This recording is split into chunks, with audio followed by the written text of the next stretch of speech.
listening to the Intrepid radio program with Scotty Roberts. Intelligent Talk.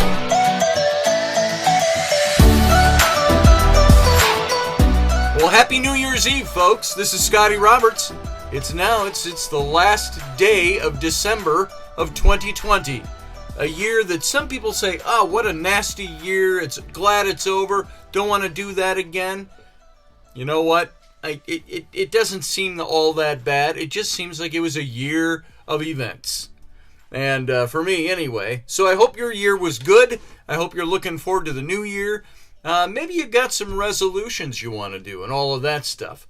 Well, let's talk about that in a second, because this is Scotty Roberts, your host. You're listening to the Intrepid radio program right here on the Odyssey Radio Network. That's ODYSY1.com. Come on over, see all the goodness that's Odyssey Radio. And come on over to the YouTube channel.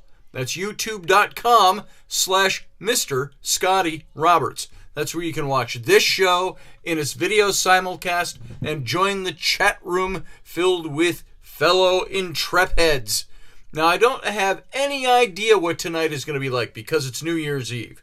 And it's the time to make resolutions. It's the time to go out and party. The time to have celebration. Yay, the New Year's over. New Year's coming. For me, you take the calendar off it, it's just another day. It's what we put on it. It's the connotation that we give it. So is today any different than yesterday? Is tomorrow going to be any different than yesterday or today? No, time just marches on. And the celebrations and the meanings and the connotations we put to days are all that makes those days matter any differently. And so we make resolutions all the time on the 1st of January. I'm going to resolve to lose weight. I'm going to resolve to do whatever and this ever, to make my goals, do this and do that. Well, isn't that just visualization, intention, motivation, manifestation? It's all those things we talk about. And why people save all their stuff up for the 1st of January, I don't know. But I hope that you will take this time to look at yourself and go, hey, I don't need to make resolutions. I just need to live my life the way I should. If there's any one resolution you make the resolution to say, I'll be awake. I'll be aware. Again, not woke. I always have to put that caveat in there because the term's been stolen for politics' sake. Not woke. We're not talking about that. I'm talking about being awake and aware, and being aware that you're awake, to make your visualizations, to set your intentions, to know that you have the ability to manifest something if you visualize, intent, and you manifest. You have to be part of that process. I'm saying, I will make this thing happen. And it was like, and I've mentioned this before, in church work. When I was in church work, we always used to say, great Sunday morning sermon, Pastor. It's too bad that most people will forget that sermon by the time they're home watching the football game or doing whatever they're doing, whatever time of the year it is. By Tuesday, it's thoroughly gone, and they've got the rest of the week, and they got to come back and get recharged and re-thumped on the head or something with their spiritual matter on the following Sunday. We forget so quickly that resolve we make to do something, to live our lives a certain way. And so take this time to be somebody that knows who you are, is aware and awake of where you are, of what you are, what the universe is doing around you, and then set your intention that way. And so Happy New Year. Welcome to the show. Glad that you're here. We're going to start off with Matchbook Courage here. The Spark Courage, 50 Ways to Be Bold. Let's see if this is one we've had before. It's one we just had it yesterday. So let's grab another one. I know we haven't done 50 of these yet, so hang on. Okay, here you go. No, we've done that one. That sounded new. Hang on. Just going through these. Done that one. Wow, we've done a lot of these. We haven't done 50 days of them, though. Okay, here you go. Maybe we've had this one or something like it. But how about this? This says, Say no to something. Say no. Here, if you can read that, I'm going to hold that up really close. Let it focus. Say no to something you would usually accept out of obligation. Say no to something that you'd usually accept out of obligation. How many things do you do in your life? Maybe this is a good resolve for you, a resolution to make. I'm going to say no more often. How is that for a resolution? For being resolute about something. No. No. No. I'm not going to do that. No. No. Thank you. No. No. Hey, I appreciate your asking, but no. Sure, hey, I'd love to, but no. How many times do you say no to things? So say no to things for more. What was the exact wording of that again? This is a different one. Fight procrastination. Go a day or a week without putting anything off. Oh man, let's shift from saying no. We all know what saying no is about. Say no because you take on too much and you don't leave yourself any time. You don't leave time to do the things you're supposed to do. But what about procrastination? This is a totally different one. Here's a first. We're doing 2 on one day. Fight procrastination, it says. Look at that. Fight procrastination. Go a day or even a week without putting anything off. You know, I'm a horrid procrastinator. I put things off all the time. Sometimes I put off recording this show on the days that I have to record it. Why do you think I go live so often these days? Because I get so busy and I put off doing the show. I'm doing other things. By the time I'm doing my other things, I'm so worn out because I slept bad last night. I want to take a nap. Nap, yeah. Even adults have nappy time.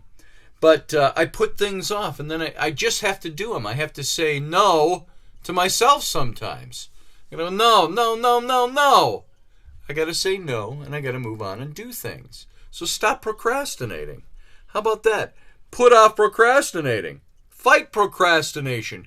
Go a day or even this whole week without putting things off. And I don't mean by setting schedules and saying, okay, well, I can do that on Thursday.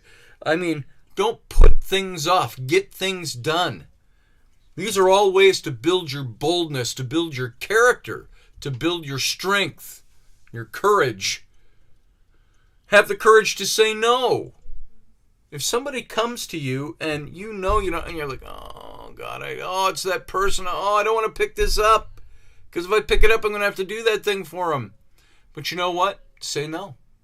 Have the courage and the boldness to say to somebody, no, I can't do that. You don't have to avoid calls. You can just go, no, I can't do that. What if it's a bill collector? And they call on your phone and you go, oh, I don't want to answer that. You know, or they're always pushing you for an answer. And I thought, I've had bill collectors call me in the past. And I say, dude, if I had the money, you wouldn't be calling me. So what are you calling me for? Well, I need to know when you're going to play. Do you have a date that you can pay this? Well, no. I'd have called you and told you, or I'd have just sent the check. You can write down, I need to have a date.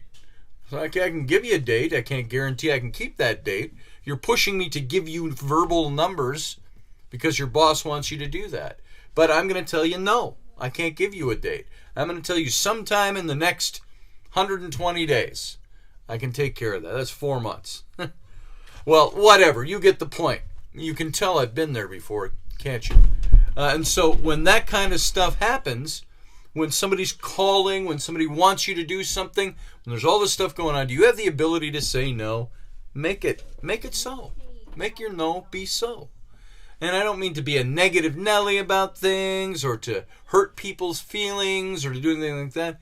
Put yourself first and tell people, no, I can't do that. You know what that'll do? You know how that increases your boldness and your courageousness? You're not afraid to pick up a phone. You're not afraid to do the things you need to do. Hey, you? No. You're not supposed to be barging in. I'm doing radio. I love you. Come here and say hi as long as you're here now. Come here. I don't want to hear anything. You wave and say hi and bye. Bubbles! Yeah, whatever. Bye. Can I make fish sticks? Hey, you're not supposed to come in and ask me that kind of stuff I don't while I'm doing radio. Did you not know that? Did you not know I'm doing a radio show? And you want to come in and ask me if you can make fish sticks? It's only because Ellery came in. So can I? You can do whatever you need to do. Go There's ahead. one Don't burn oven. down the kitchen. There's Bye. something- Bye. there's No. something- No. No. No.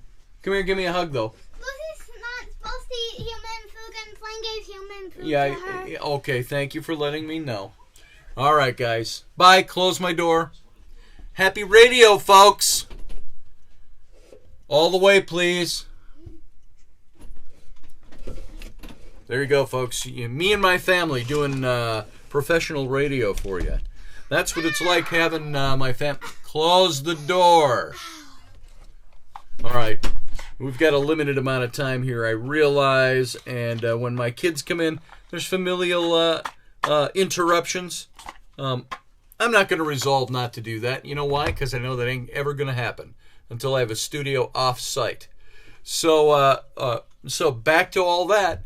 Have the courage and the boldness to say no.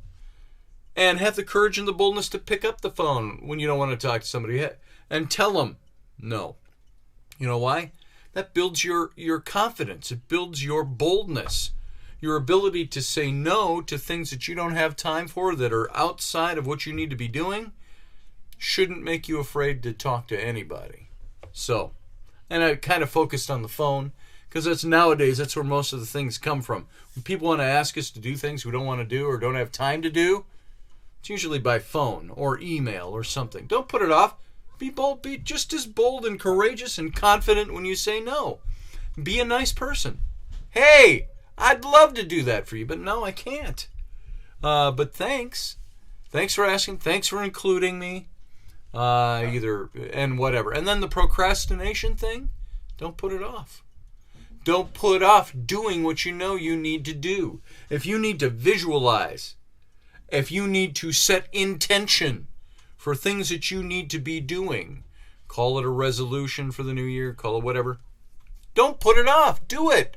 Set your intention. And then if you want to accomplish that thing, and I'm really guilty of this, I got lots of intentions. I got lots of visualization. I've got very little manifestation on those things. They counter. If you put them on a scale, whoosh, intentions are here. Motivation to manifest is here, and it doesn't balance out. So manifest. Make those things happen. Now, today, here's what we're going to make happen today. We're going to talk a little bit about Enoch. Enoch and the Great Pyramid and the letter Ayin. Now, keep in mind, this whole series we started a couple of weeks ago has to do with holy language, the sacred language of the originator, meaning there is in our human history, in the history of the universe, a sacred spoken word, a sacred language that means something, that was the basis for everything that is. And we had some things that we talked about very early on with the beginning of the whole beginning of the Hebrew Old Testament was with the Hebrew letter bet, the B, if you will, and the meaning of that and why that meant what it did, using that as the first letter. Looking at language, the Hebrew language, as we understand it now, is the original language. This would have been the language that Enoch would have had, who was called the first scribe, the first man to understand the writing of language. And we're talking very ancient times. Enoch lived at that time when the sons of God, the B'nai Elohim, the watchers, came down onto Mount Hermon and said, we're going to go down and mingle with the human women and have children by them. And it says, and they brought all the forbidden knowledge of the gods to the humans. And so all of this stuff, the mythology of the Old Testament, the mythology of Judeo-Christianity, the mythology of religion, all ties into this sacred language. And we were seeing how then Enoch is being carried into the guy who was responsible for all the weights, the measures. Not responsible is not the word. The originator of. He was given all this information to the human race, according to the book of Enoch. And then we look at how that would have been the groundwork for the Tower of Babel. That would have been the groundwork for all these ziggurats that you see in ancient times. This would have been the groundwork for the Great Pyramid in Egypt. All the mathematics and all the numbers put together. The purpose behind everything, the resonance, the vibration, the frequency, how all of this means something. And yesterday we started talking about how we're going from talking about Enoch being the author or the architect of the Great Pyramid, that this all has to do with the letter Ayin, or Ayin, A-Y-I-N. Ayin, the Hebrew letter that Enoch chose to employ within the Great Pyramid, was the Hebrew letter Ayin. And that's, of course, presupposing that Enoch is the guy that was the architect of the Great Pyramid. Or was he the guy who was the scribe who brought all this information forward and they used that information? We also looked at the Great Pyramid. This is very, very old. This isn't just the Pyramid of Cheops or Khufu. This is much older. So you start looking at this. You look at all these pieces and you start putting them together. Now the Ayin, I was going to show you a couple of things here. A couple of slides I couldn't show you yesterday. Take a look at this. This is the Hebrew letter Ayin. The Hebrew letter Ayin turned sideways resembles the inner arrangements of the Great Pyramid. Now if you look at the letter Ayin, now you go, wow, that's weird, stupid coincidence. I don't know if I buy that, but we're going to go through this again a little bit and show you some of these diagrams and how this works. So you see the Hebrew letter Ayin. You see now the passageways, the way they're laid out. I'm going to show you a drawing of the pyramid with a cutaway here in a second. The ascending passageway. If you look on the far right of this diagram, what looks like a little cottage up on the top there, that's above the king's chamber. You see where the king's chamber is? That's that grand gallery just below it, going down in a diagonal to that 4-foot tall shaft I told you about, that you got to bend over and walk through. And this is leading from the entryway. Then you can also go down to the queen's chamber. And you can go all the way down to the subterranean. So, by the way, where you see the break off there, where the grand gallery rises up on that diagonal heading up to the king's chamber, that's the grand gallery. That's about 60 to 70 feet tall. There is a stairway that goes all the way up there to the king's chamber. But we didn't go into the queen's chamber, but there's a separate hallway there too, where you can go to the queen's chamber. But there's no bodies there. There was not a grave. It wasn't a grave site. It wasn't a funerary temple. The Great Pyramid. Let me show you this next one here. This is, take a look at this. Now, here's the Ayin. Remember the letter, the Ayin? It looked like this.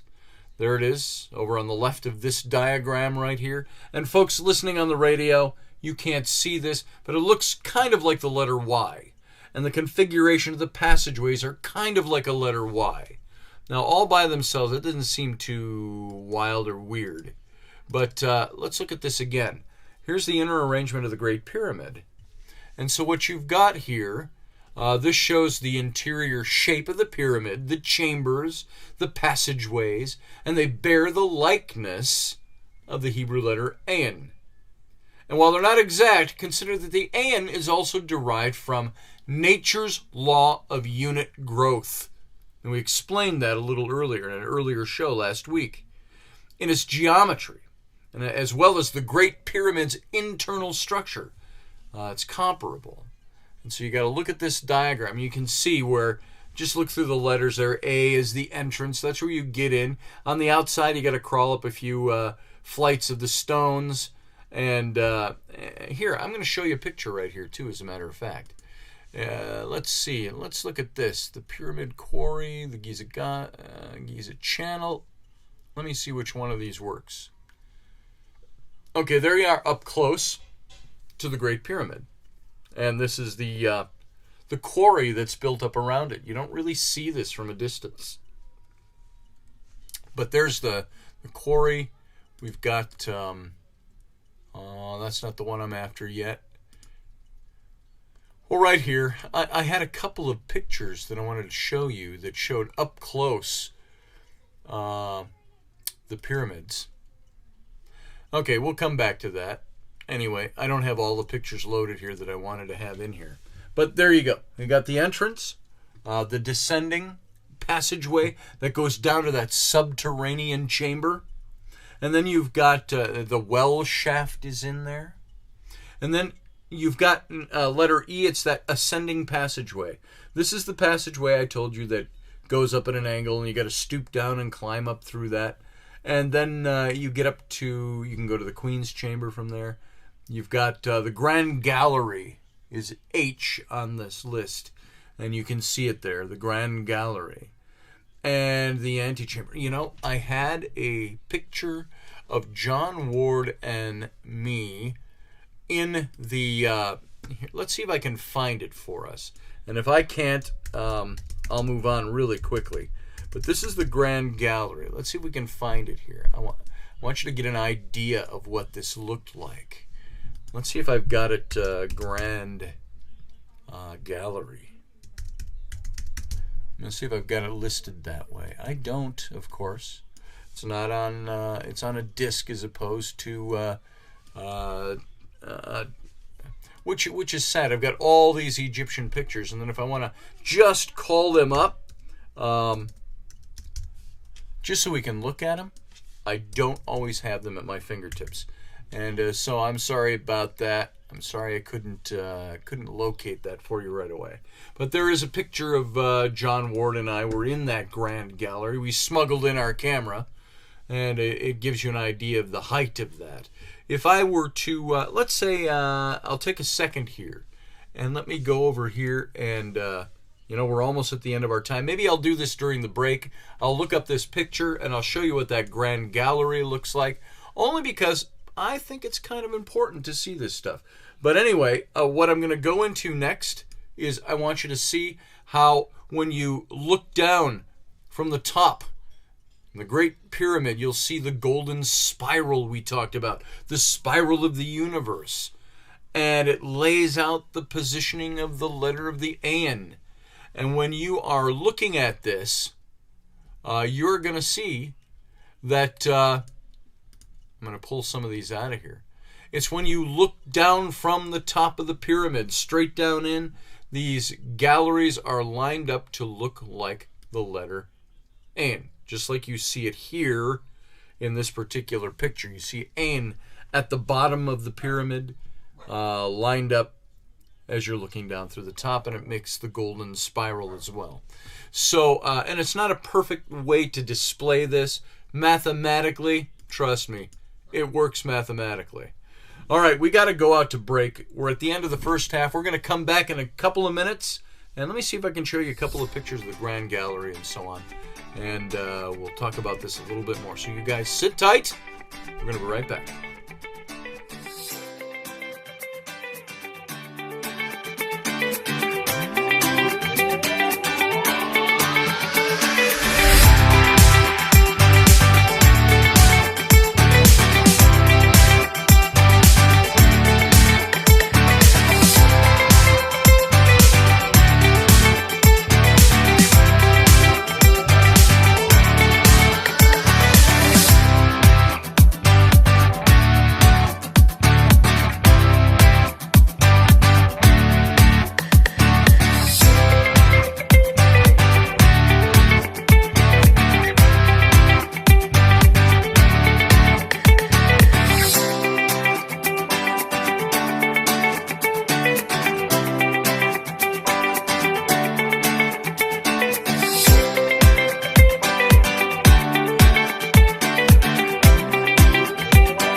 Are you looking for a really awesome and amazing graphic designer? How about an illustrator or a photographer? This is Rainey Roberts, and I wanted to tell you how you can get my designer, illustrator husband, Scotty Roberts, to work for you on your project. Do you have an awesome self-published book but no cover, or even worse, a cover that really sucks? Do you need a kick-ass logo for your company or some f***ing awesome graphic designs for your ads or website? Then get in touch with my husband for the best f***ing awesome kick-ass design and illustration. He knows his stuff, and he's been at this for more years than I've been alive. Go to ScottAllenRoberts.com. That's Scott with 2 T's, ALANROBERTS.com to take a look at his online portfolio of work, or call 651-468-8115. Now go out and kick some ass with some kick-ass graphic design. Hire my dad, so he can take me to Disneyland. All right, folks, we're back. Thanks for sitting on through that break. This is Scotty Roberts. You're listening to the Intrepid radio program right here on the Odyssey Radio Network. That's ODYSY1.com. Come on over and see all the goodness that's Odyssey Radio. And then you can come over to the YouTube channel. Watch the YouTube video simulcast of this show in video. Well, the video simulcast would be in video, wouldn't it? And you can join the live chat room going on right now over in the chat room. That's at youtube.com/Mr. Scotty Roberts, who is the king of redundancy tonight. So come on over, listen to the show, watch the show, join the chat room either way. And I want to wish you a merry Happy New Year. I almost said Merry Christmas again. So Happy New Year. Hope you're having a good evening. And if you're here listening to this show, you're probably a parent. Because we just don't go out on New Year's Eve anymore. We don't go out partying until midnight. When you're a parent, or when you've, I think, passed the age of 27, it's like, oh boy, midnight, that's a long time to stay up and stay out, isn't it? We just don't party the way we used to. We don't go clubbing anymore. So if you're home listening, I welcome you here. Thanks for being here. Now, we were talking about, of course, the Great Pyramid, talking about the Ayin. And while this seems like a stretch, this is why we laid all that mathematical base for this last week. And now we've come into trying to describe how this looks, why I believe the Holy Language was incorporated into building the Great Pyramid, and Enoch being the originator of the Holy Language in human form, written language, the originator of bringing numbers and calculations and measurements and all of that to humanity, and the dating system of when Enoch would have lived, the pre- or antediluvian world, the pre-flood world. All of these things fit together to make it look as though Enoch was the author, the architect of the Great Pyramid of Giza. And so we're in the middle of that. And I was showing you some things. And remember I talked about how the Ayin, the letter A, in the letter Ayin in the Hebrew language, how that matches the layout of the chambers that you saw in the Great Pyramid. This right here. Let's see. Boom. There it is. It's the golden spiral, the same as that. You've got, I can turn that one off. Talked about that yesterday. You got, boom, there it is. There are all the chambers. And if you're not watching and you're only listening, I'm describing the letter A, and kind of looks like an English letter Y, like the lowercase y, where you've got the small stem on the left and then the long kind of curved stem on the right that goes down below and drops to the bottom. This is kind of what this looks like. And I was mentioning just what these shafts are like when you go up in here. Now, look again, folks, at the diagram that's up here. You see letter H in the legend down here at the bottom. Letter H, the Grand Gallery. And then you see letter E, the ascending passageway. Now, letter E, this is where you enter that ascending passageway. And you're stooped down between 4.5 feet. And you're stooped down, you got to climb all the way up inside that. And all the way up to where you hit the Grand Gallery. Then you come out and you can stand to your full height. and you can see all the way up to the top. I'm going to show you a picture now of the Grand Gallery. It's not the one with John Ward and me, but it's one you can take a look at here. Boom, there it is. Now, if you look at this, this is the Grand Gallery. You're inside the pyramid. You're looking upward here. You're looking up that diagonal shaft. And you can see they've got the stairway in here, where you can go up this stairway. When you're in there, it feels like the stairway's over on the right. Looks like it's running right up the middle here. It's really not. It's more to the right. The camera angles in here look kind of rough. But you get the idea when you start looking up to the top of this Grand Gallery, as it's called. This is that shaft, and way up at the far end, there's a door that you can't reach by just walking down. If they hadn't had the stairway here, you couldn't reach the door. But there's the Grand Gallery. That goes up into the King's Chamber at the far end in the dark in this picture. So there we go, Grand Gallery.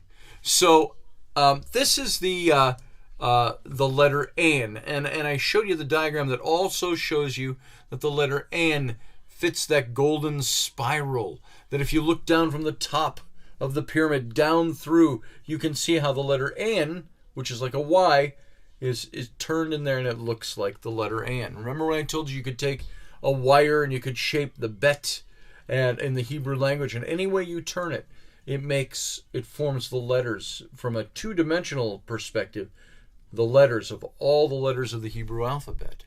It's the very beginning. So why did the Hebrew letter N tilt sideways inside the pyramid? Why is it tilted sideways? Logically, the letter N would be seen only from the point of view if one were outside, looking down from the top, as well as from the bottom, looking up inside the Great Pyramid. So in this next diagram that I'm going to show you here, the answer is pretty easily seen. Let me find this. And this is the diagram that I have up with this. It's this one, I do believe. Nope, not that one. This one. There it is. So the Great Pyramid of Giza has 4 sides to it. If you were to look down from the up above and visibly see through the limestone blocks, the position of the chambers and the passageways within the pyramid would form the Hebrew letter N. And it's more or less portraying a 3-dimensional view. Now I got to show you, there's one other image here I want you to see, and it's gonna show the cutaway, and I don't think I loaded that up during the break. Let me load that up right now. The cutaway, and that looks like this. Let's see, pyramid cutaway. Boom. And okay, now I'm loading that in over the top here. Okay, here you go. Now take a peek at this. This shows you, once again, you see way over on the far left on the bottom, that's the entryway to get into the pyramid. And remember I told you enter in through these rough, hacked out hallway all the way down, and then you come into the clearing where the diagonal starts to go up, and you see the Grand Gallery. And then you can see at the top of the Grand Gallery, you got the King's Chamber. And then down lower, you got the Queen's Chamber. And this is a scan, by the way, of the great void that's inside the pyramid, that they're not quite sure what's in there yet.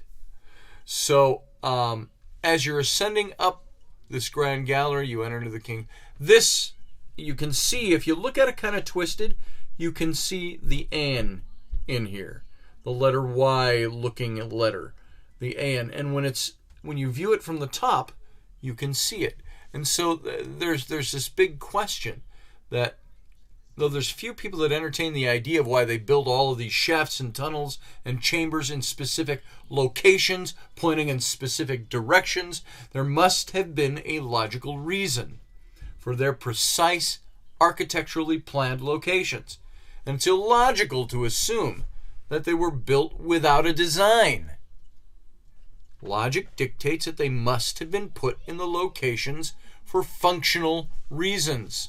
You take away this cutaway and you look at this again, you see this diagram in the kind of taupe, not taupe, it's kind of an orangey, light orangey color. That's the pyramid. and you see the point of the peak of the pyramid looking down through the top, this is how those passageways are arranged. And this is how you get up, and it forms the Ayin. And so to me, I think that this is extraordinary. And it's got to mean something. There has to be a functional reason. So researchers to this day still can't understand what the purpose of the Great Pyramid's function actually was. Some say it was a tomb for the pharaohs that turned them into the gods in the afterlife, and that people worked for generations to build tombs for these pharaohs. Oh, and by the way, speaking of this, if you look at this diagram that's still up, this cutaway, you can see the flat surface at the top of the pyramid, and then you see, I talked about that antenna wire aperture that's at the top.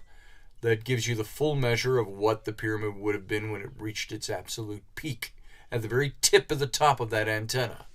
You can see that.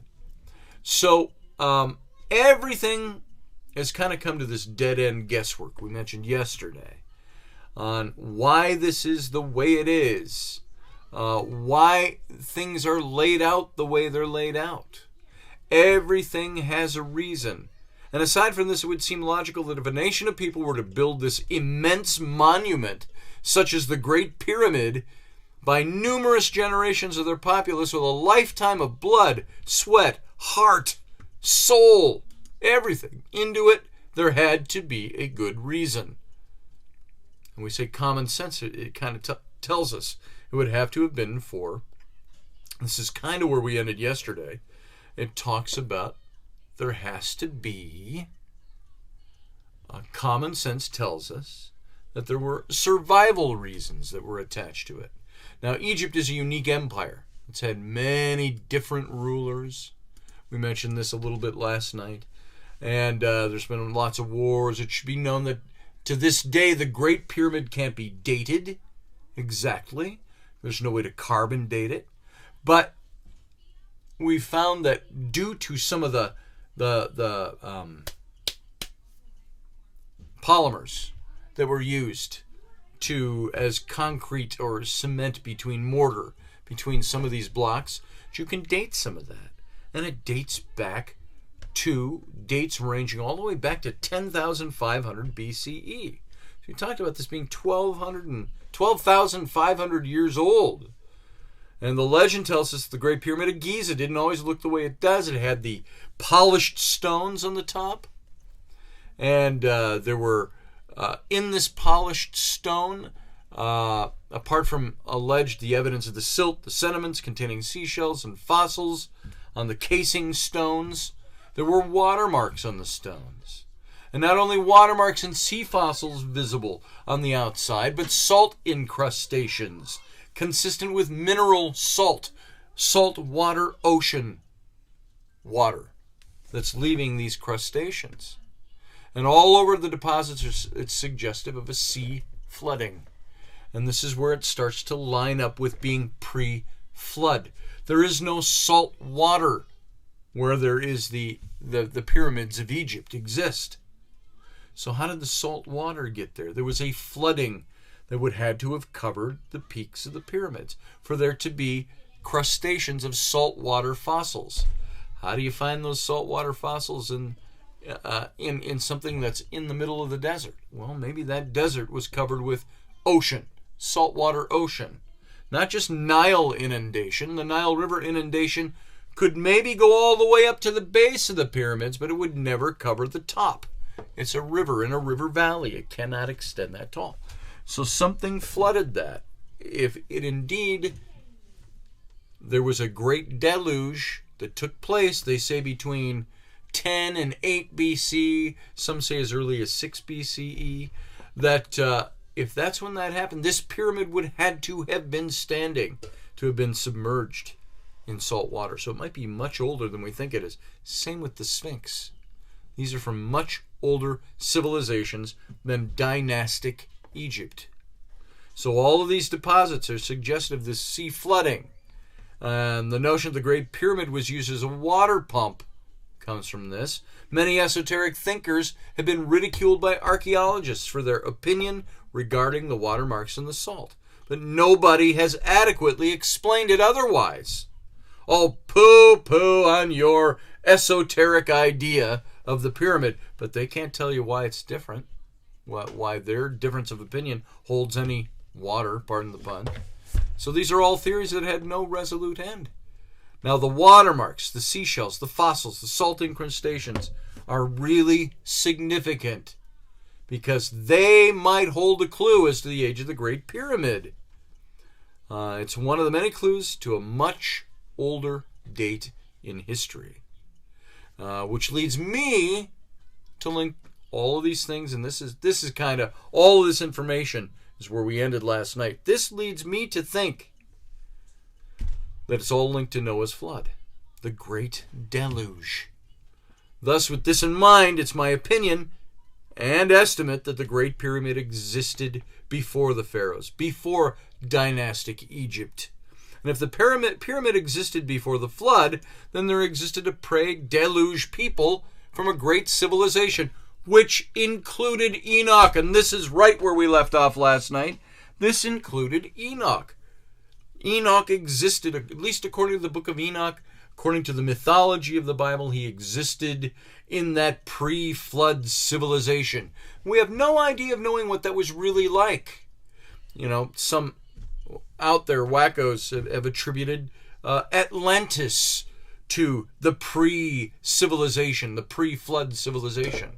Now remember the Bible talked about all these guys that would live 600 years and things like that. And it was crazy lengths of time pre-flood. But after the flood, started going down dramatically, that lifespan. Now, Enoch's instructions for the Great Pyramid employ the Hebrew letter Ayin.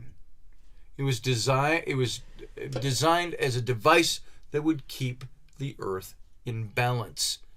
It's also necessary for the continual renewal of all life in the event that the earth is disturbed in any way by some sort of global disaster. Remember the Ayin, the eye, the all-seeing eye comes up, the all-seeing eye of Ra that watches over humanity and protects humanity. It's also necessary for this continual renewal of all life in the event that the earth is disturbed by disaster. Enoch could compensate for this with the Great Pyramid in such a way that the frequency of the Ayin, the holy language, would resonate not only along the granite grid lines, but within the atoms, restructuring the molecules and imbuing God's inherent original design for life. This was accomplished by simply generating the pyramid with vibratory pressure, which sent the frequency of the Hebrew letter, the Ayin, throughout the granite, the quartz, the limestone plateau, which then traveled through the granite grids and crusts spanning the land masses of the entire earth. If this resonating sound was amplified loud and long enough through the granite plateau, nature would be forced to obey. Going back to the vibrations you get when you put sand on a block and you pound on the table, or you sing, or you make sound, and it makes patterns in the sand. All of this resonance, this vibratory resonance. So in effect, this was the very same frequency of 6.8 hertz that Enoch harnessed from the earth. And now it's a possible geovibratory resonance that's not audible to the human ear. He was using low audible frequencies that when generating and traveling through the ground may have an effect on all nature. And this concept shouldn't really surprise any of us when we know that the growths of plants are affected by sunlight. This is the effect of a portion of electromagnetic spectrum or visible light on plants. In essence, light moves in waves, similar to sound. Therefore, sound, which in nature is vibratory, also influences growth because it's an extension to other parts of the electromagnetic spectrum. Plants that are subjected to certain sounds and frequencies, light and music, tend to grow stronger and faster. And this not only has an effect on plants, but on all life. Now, if you pause for a second and say, this sounds just a little too out there, for me to accept. Well, this is all in a look at holy language, the spoken word. In the beginning, God created the heavens and the earth, and he spoke the things into existence. It was the Word. In the beginning was the Word, and the Word was with God. The Word was God. The Logos, the words that were spoken for creation. The sound, the vibrance, the vibratory nature of frequency, the resonance that is there. Enoch had an ingenious backup plan that could implement bioengineering the planet, which was exclusively designed for purposes of the well-being of the planet and its inhabitants. Interestingly enough, the Great Pyramid of Egypt was tested for frequency sounds. Did you know that? It was discovered that the stone coffer box, the sarcophagus, this broken sarcophagus that's in the king's chamber, never used, never a mummy found in there or a coffin or anything, but the stone sarcophagus, it's located almost exactly in the center, the very center of the pyramid itself is that sarcophagus. And it's located exactly in the center of the Great Pyramid, known as the King's Chamber, and is tuned to the same beneficial frequency of the Earth, which is found in nature at 6.8 hertz. I want to get into what's this Ayin vibration in a second here, but anecdotally, when we were inside the King's Chamber, which I said is like a granite box, it's like 20 feet tall, maybe 20 feet long. I don't have the exact dimensions in front of me. 12, 15 feet wide. And you're inside a flat granite all around you, and it echoes. And you could get in there, and John Ward and I and a couple of people we had up there with us, we were harmonizing in there. And you started harmonizing, and you hit that key point of a harmony where you've got people singing, and you combine all those and you get that chord, and when you hit that certain resonance, and it just it almost what's the word for it, if you're musical or you've heard this or you've done this with your voice, just harmonizing with somebody, you hit that point where you got that sweet spot. And when we hit that whole room resonated. I mean, the vibration went through you. So that's just, we weren't even testing the frequency of the Ayin. We weren't testing a theory that Enoch built this, and sound and resonance and resonance and frequency and vibration meant anything with the Great Pyramid. We were just doing it because we knew that there was great acoustics inside there, and it was unbelievable. So what caused the Ayin vibration? The letter Ayin and the vibration out of this, the layout of these chambers and these shafts all inside this Great Pyramid. What caused that? And several clues suggest that it might have been achieved by the force of thrusting water to achieve that frequency. Even though there was an abundant source of the Nile River, it was quickly realized that the river tended to move and how they would gain access to the water. And the Nile River rises and it lowers. The inundation, it floods, and then it goes back down. And it couldn't be depended upon to do so consistently. So Egyptian cities were built around urban areas, and within these areas the Nile evaporated completely. Enoch devised the Great Pyramid so that it would allow water to always be available by sending the frequency signal for rain or for drought, and not just locally but to the entire landmass of the earth, depending on how strong or hard the frequency was. And besides the far-reaching capabilities of this device, Enoch also devised the Great Pyramid to be a local water pump, ensuring the Great Pyramid would always have water to facilitate its power. In addition to its function as a calendar, it would also guarantee good harvests and the survival of the human race. This is where I want to get my guest Stephen Myers on here. I'm trying to get set up so I can bring these guests in. I want him here to talk about the book that he wrote about this.